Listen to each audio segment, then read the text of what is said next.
얼마 전에 TV에서 한 유명인이 자기는 맛집을 외관만 보아도 알 수가 있다라고 하더라고요. 물론 그 말을 듣는 순간에 그분의 말씀에서 명확한 답이 나오더라고요. 어떠한 풍수 전문가도 모르는 삶의 경험이 녹아져 있는 명확한 해석이었습니다. 그분은 사회적으로도 덕망이 뛰어나고 모두에게 사랑을 받는 사람입니다. 이분의 대답이 식당 외형의 건물에 변화를 주는 곳은 무조건 맛집이라고 하시던데 닭띠 여러분들 무슨 뜻인지 이해가 되시는지요? 이제부터 제가 알려드리도록 하겠습니다. 식당이 맛집이라면 아무리 허름한 집, 낡은 건물에 있더라도 손님들이 줄을 서서 찾아올 것이고 이래하니 주인은 돈을 많이 벌 것이고 그 건물과 아니면 식당만이라도 깨끗하게 변화를 준다는 이야기가 되겠습니다. 맞습니다. 이것이 바로 풍수학에서 말하는 인테리어의 가장 기본이고 원칙이라고 한다는 것입니다. 닭띠분들 꼭 아셔야 합니다. 집에는 절대로 부자가 될 집과 가난하게 될 집이 정해져 있는 것은 아닙니다. 여러분들이 그러한 집으로 변화를 시켜 나갈 수 있다라는 그런 이야기가 되겠습니다. 자, 지금부터 여러분들의 집이 재물이 절대로 모이지 않을 가난한 집이 될 수밖에 없는 그 조건들을 설명드리도록 하겠습니다. 여러분 안녕하세요. 소호강 박원호입니다. 우리들은 간혹 엉터리 술사들이 저 집은 명당이고 집의 구조를 어떻게 꾸미면 부자가 된다.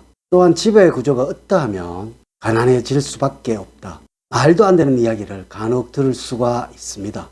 이를 사주학에 적용을 해보면 본인의 사주 때문에 이야기하는 것과 같다라는 것입니다. 더 크게 비약을 해본다면 혈액형에 따라서 소심하고 평범하며 아니면 부자이거나 가난해진다는 말도 안 되는 것과 같다는 원리가 되겠습니다. 더욱 이것이 지금 여러분들이 살아가고 계시는 아파트의 구조라면 더욱 생각을 해 보셔야 합니다. 한 아파트의 A동은 구조가 거의 똑같잖아요. 그럼 A동의 사람은 전부 부자이거나 가난해야 되겠죠. 그럼 이 A동을 모두 고쳐야 한다면 이러한 덜 떨어진 이야기에 신경을 쓰시지 마시고 지금부터 말씀드리는 이야기에 집중을 하시면 되겠습니다. 이러한 집은 반드시 가난해집니다. 이러한 집이 되지 않도록 신경을 쓰셔야 한다는 것입니다.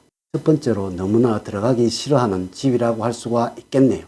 늘 말씀을 드리지만 풍수학이라는 학문은 나의 무의식을 자극하여 의식으로 전환을 하는 학문입니다. 나의 무의식이 편안하고 안락함을 느낀다면 나도 모르게 편안함을 느끼게 되는 것이고 또 그것을 자주 찾게 되는 것입니다. 이것이 닭띠분들의 집이라면 무조건 부자가 될 집에 살고 있는 것입니다.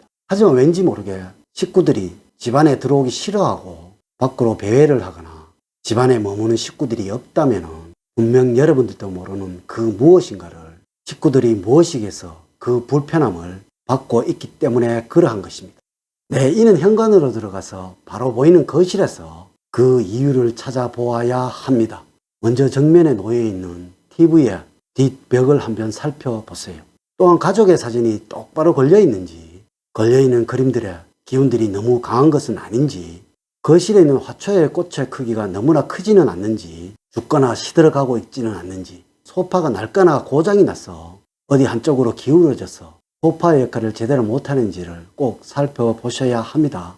이 거실은 누구나 편안하게 머물 수 있어야 하는 곳이고 안락한 쉼터의 휴식 공간이 보장이 되어 있어야 하는 곳입니다. 나의 편안함과 안락함을 해치고 나의 불편함을 만들어서 밖이 더 편안하게 만들어 주어서 이는 가족들의 대화와 친밀함이 없도록 만들고 가족들의 화합을 해치니까 당연히 이 집안은 가난해질 수밖에 없는 것입니다. 두 번째로 잠을 푹 잤는데도 피로감이 남아있는 집이 되겠습니다.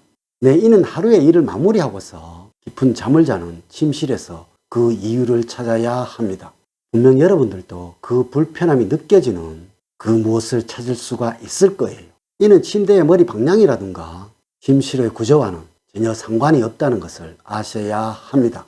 왜냐고요? 먼저 침대의 상태와 구조를 한번 보도록 하세요. 침대의 상태가 별 문제가 없는지, 매트리스 상태는 좋은지, 침구의 색상이나 벽의 상태는 불편함이 없는지 꼭 살펴보셔야 합니다. 다음으로는 침실의 청소 상태와 조명을 한번 조절해 보셔야 합니다. 그리고 침대의 머리맡에 무엇을 두고 있는지, 벽면에는 무엇이 걸려 있는지 꼭 확인을 해 보셔야 합니다. 닭띠분들 침실은 완전한 수면을 위한 공간이어야 합니다. 네, 이것은 수면을 방해하는 그 무엇도 있어서는 안 되는 곳이라는 것입니다. 화장대 정면의 거울이 내 모습을 비추고 있다라면 보이지 않도록 틀어주셔야 하고요. 두 분의 사랑이 담긴 사진을 제외하고는 그 어떠한 사진도 걸어두시지 마시고요. 침실에 하초가 있다면 작은 것 한두 개를 제외하고는 무조건 베란다로 옮겨셔야 합니다. 혼란스럽고 공포를 가져오는 어떠한 물건도 이곳에 두어서는 안 됩니다. 닭띠분들, 세상의 모든 것들이 다 그러하듯이 음양의 균형이 있어야 합니다. 네, 이렇게 세상의 모든 것들은 조화와 균형이 맞아야 한다라는 것이죠. 이 침실은 음흥활동, 즉 완벽한 수면이 보장되어야 하는 곳이어야 합니다.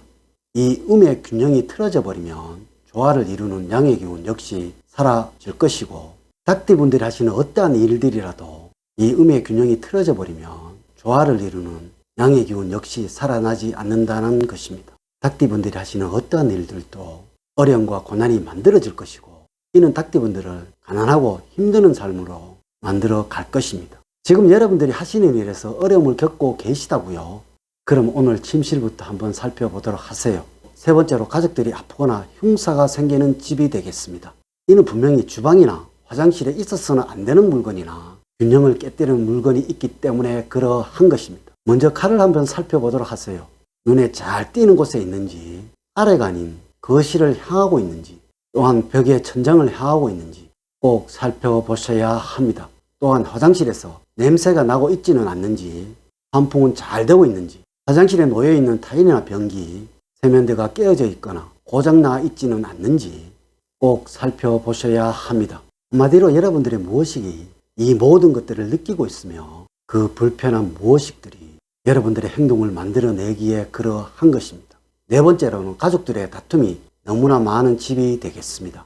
이는 집에 들어가서 현관에서 거실까지 무조건 문제가 있기 때문에 그러한 것입니다. 지금부터 상상을 해 보셔야 합니다.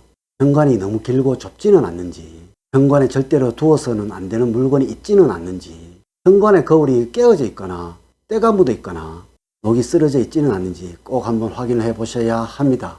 그리고 거실의 소파 상태를 보셔야 합니다. 아마도 소파가 부서져 있거나 고장나 있을 거예요.